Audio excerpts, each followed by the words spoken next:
Olá, é domingo, dia do Senhor. Hoje é dia 10 de novembro. Seja bem-vindo para mais um Café com Jesus. Eu sou o Padre Gonzaga, em nome do Pai, do Filho e do Espírito Santo. Amém. O anjo do Senhor anunciou a Maria e ela concebeu do Espírito Santo. Eis aqui a serva do Senhor, faça-se em mim segundo a vossa palavra. E o Verbo se fez carne e habitou entre nós. Ave Maria, cheia de graça, o Senhor é convosco. Bendita sois vós entre as mulheres, bendito é o fruto do vosso ventre, Jesus. Santa Maria, Mãe de Deus, rogai por nós, pecadores, agora e na hora de nossa morte. Amém. Rogai por nós, Santa Mãe de Deus, para que sejamos dignos das promessas de Cristo. Oremos. Derramai, ó Deus, a vossa graça em nossos corações, para que, conhecendo pela mensagem do anjo a encarnação do vosso Filho, cheguemos por sua paixão em cruz à glória da ressurreição. Por Cristo nosso Senhor. Amém. Glória ao Pai, ao Filho e ao Espírito Santo, como era no princípio, agora e sempre. Amém. Vamos pegando a Sagrada Escritura, pegue a Bíblia. O evangelho de hoje é Marcos, capítulo 12, do versículo 38 ao 44. Jesus dizia no seu ensinamento a uma grande multidão: tomai cuidado com os doutores da lei. Eles gostam de andar com roupas vistosas, de ser cumprimentados nas praças públicas, gostam das primeiras cadeiras nas sinagogas e dos melhores lugares nos banquetes. Eles devoram as casas das viúvas, fingindo fazer longas orações.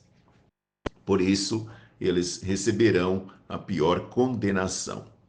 Jesus estava sentado no templo, diante do cofre das esmolas, e observava como a multidão depositava suas moedas no cofre. Muitos ricos depositavam grandes quantias. Então chegou uma pobre viúva que deu 2 pequenas moedas, que não valiam quase nada.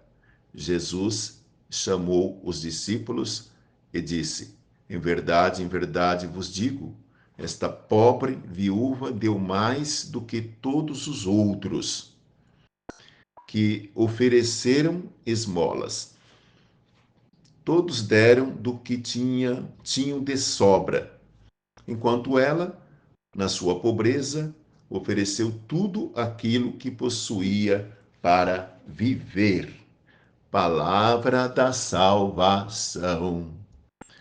Minha gente, é o 32º domingo, nós estamos vivendo o tempo comum. E olha aqui, esse evangelho de hoje, deste domingo, ele nos aponta para a cidade de Jerusalém. É o local que registra os últimos dias das atividades de Jesus antes da sua prisão, julgamento e morte. E esse texto, né, ele está dividido em duas partes. Duas partes. A primeira fala, Jesus Cristo observa, né, aqui os fariseus, ensinando, né, ele está ensinando uma grande multidão. Ele dá um ensinamento aqui, mostrando, né, o comportamento, como que é o culto, como que é a religião, né, que os doutores da lei cultivam. Né? Ele faz aqui uma advertência contra os doutores da lei. E na segunda parte, que é Marcos capítulo 12, do versículo 39 ao 44, Jesus narra aqui a oferta da viúva ao cofre do templo. Ele faz aqui um ensinamento, né, acerca da entrega de tudo que se tem como fruto da humildade e confiança absoluta em Deus. Oh, então vamos observar aqui então. Veja bem, então quem são esses escribas? Quem são os escribas? Eram especialistas no conhecimento dos preceitos do Senhor. e das suas prescrições para o povo de Israel. Eles, eles, eles eram as pessoas que interpretavam com autoridade a lei de Deus e também julgavam nos tribunais os que a não cumpriam, aqueles que não cumpriam a lei de Deus, então eles julgavam. Mas aí então vamos ver a crítica que Jesus faz, né? Jesus faz crítica aqui e faz 3 críticas aqui dura neles, né? Então veja, primeiro Jesus aqui não tolerava o quê? A vaidade, a ambição, a prepotência, a arrogância deles. Então Jesus faz aqui todos, né? Todo mundo abria assim caminho quando eles apareciam na rua, né? Abria caminho para eles. Então vocês imaginam como que e é lógico que Jesus ia ficar intrigado com uma situação dessa. Jesus não tolerava essa situação assim ridícula, podemos dizer, né? Era encenações. Jesus acho que sentia até alergia, né? Por esse comportamento dos escribas, né? Então, é, essa doença era uma doença, na verdade, esse tipo de vaidade, essa ambição, essa arrogância, essa prepotência, isso era uma doença, na verdade, e é uma doença na vida de todos nós, quando nós permitimos, né, essas atitudes, né? É ruim isso, não é verdade? Então, por isso que Jesus, então, não tinha por eles qualquer tipo de consideração especial, não tinha mesmo. Então, ele criticou mesmo esse comportamento, né? E, porque ele se colocava assim, né? Aquela visão da hierarquia em pirâmide, né? Na base ficam os pobres, os ignorantes, os pecadores, fica na base, né? E, e no topo, os ricos, os sábios, os justos, né? Fica no topo. Então, olha só que coisa, né? Então, Jesus condena mesmo. Condenou isso, não achou bom, e fala também, né, em relação a essa questão da exploração das viúvas, né? Uma outra crítica que ele faz duro é que os escribas dilapidavam as casas das viúvas. É, então, e aqui Jesus, né, já nos leva a atenção, inclusive, para o Êxodo, capítulo 22, versículo 20 ao 26, que fala: não prejudiqueis os estrangeiros, não maltrates os órfãos e a viúvas. Se praticares o mal contra eles, invocarão o meu nome e eu darei ouvido às suas súplicas, porque eu sou compassivo. Olha que Deus fala em relação às viúvas, os estrangeiros, os órfãos, né? Não maltratar, né? Então, e os escribas comportavam, né, de forma abusiva. Ele abusava da ingenuidade dessas mulheres indefesas, né, para surrupiar-lhes as esmolas, ou então até cobravam muito caro pelo seu serviço, quando eles prestavam serviço na parte jurídica, né, para essas mulheres. Olha só que interessante, né? A gente ir conhecendo, né? Então, a exploração, a gente vai percebendo, então, diante dessa passagem aqui, dessa crítica que Jesus faz aos fariseus, né? Que a exploração dos mais fracos, dos mais humildes, dos que não dispõem de nenhum poder, nem político, nem religioso, é, é, é o princípio sobre o qual está fundada o nosso mundo hoje também, competitivo, violento, elitista, nesse mundo da indiferença, do descartável, esse mundo vingativo, violento, né? Então, tá essa situação que nos leva essa palavra hoje a refletir sobre isso. E outra crítica ainda de Jesus, né, sobre a questão da aparência.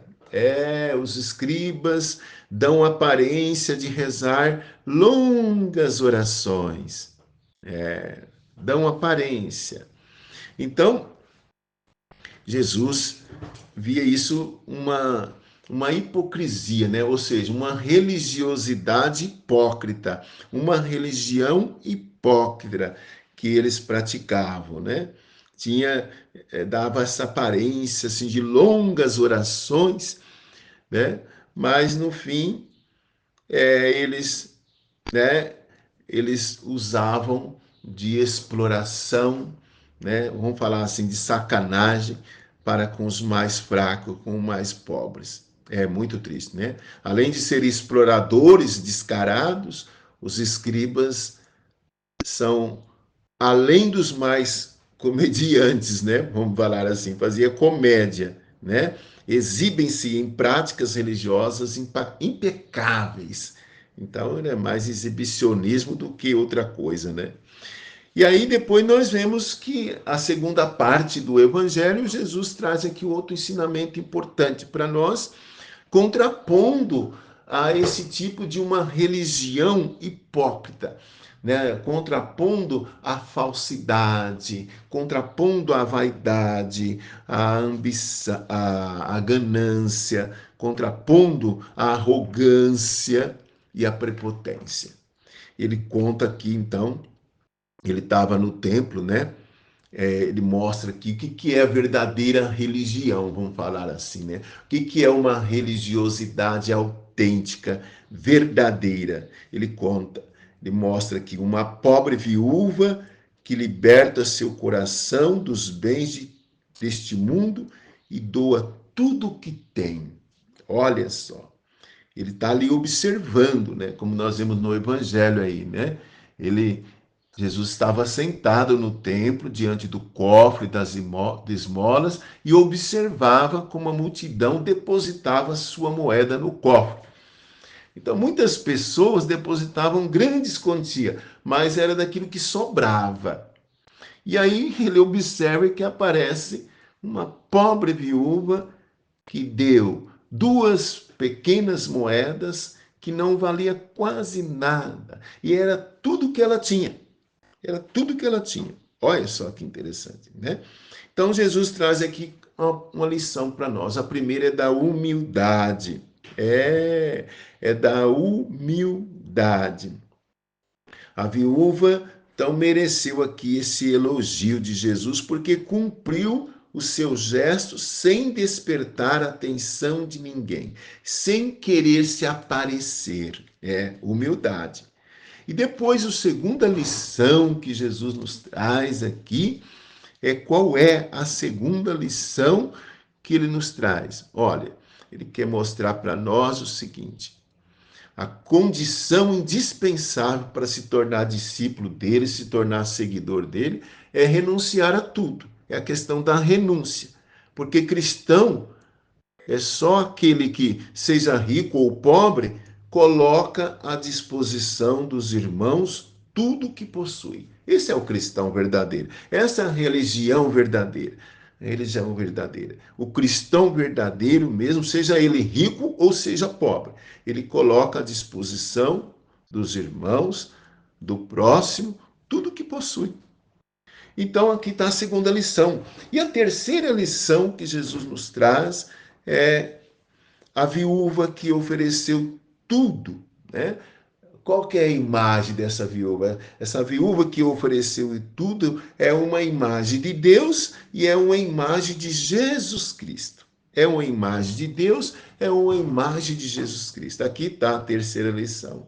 A viúva é a imagem de Deus e de Cristo, porque se despoja de tudo que tem e oferece em doação aos outros, ao próximo. É isso. Olha que maravilha.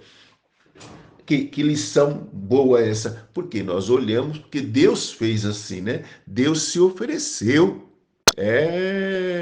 Deus oferece o seu filho. Então a gente vê que o lugar da revelação mais sublimes da face de Deus é no Calvário, lá que, né, ele, através do seu filho, revela, ele deu tudo, ele deu a sua própria vida para a sua salvação, para a sua libertação. Então, por isso que esse texto hoje nos ajuda a pensar na fragilidade de nossa existência humana e também na morte. E nos ajuda a ter o quê? Consciência de que não levaremos nada deste mundo. Você não vai levar nada deste mundo, eu não vou levar nada deste mundo. Então aqui é muito importante a gente refletir sobre isso, porque nos ajuda a crescer em humildade, gratidão e desapego, levando-nos a ter um coração mais livre, um coração generoso. Então os bens existem para que possamos nos servir deles, como nos mostra, né, o Papa Francisco. O Papa Francisco fala, olha, podemos ser senhor dos bens que possuímos, mas muitas vezes acontece o contrário. São eles que acabam por nos possuir. Olha que o Papa Francisco traz também à luz dessa reflexão, né? Então que possamos refletir sobre a nossa relação com os bens deste mundo e aprender a esperar tudo de Deus. Tudo de Deus, que é o nosso maior bem. O nosso maior bem é Deus, porque Deus basta. Olha que maravilha! Deus basta. Então, por isso, nos colocamos diante da presença de Deus, neste momento, em oração, e pedimos que o Senhor possa ouvir a nossa humilde prece, que Ele possa, né, nos ajudar, dar discernimento, sabedoria e, sobretudo, também, né, rezar por aquelas pessoas, né, por todas as pessoas cientes de que a partilha é o melhor caminho para superar as misérias, os egoísmos e as injustiças. Possamos também rezar nesse momento por aqueles que sofrem no trabalho e pelos desempregados, também pelas pessoas que lutam por seus direitos e pelos que trabalham por uma sociedade mais justa e fraterna. Pedimos para a sua família, pedimos a bênção de Deus para a sua família, para todos aqueles que sofrem na sua família. Pedimos a bênção de Deus, né, para que na sua família possa reinar a paz, o amor, a fraternidade, o perdão, né, a partilha. Pedimos a bênção de Deus que desça sobre você e toda a sua família, em nome do Pai, e do Filho e do Espírito Santo. Amém. Força, hein? Coragem, ânimo, alegria. Jesus te ama e chama você para a missão. Jesus te ama e Jesus te chama. Um grande abraço, força, hein? Coragem, ânimo, alegria.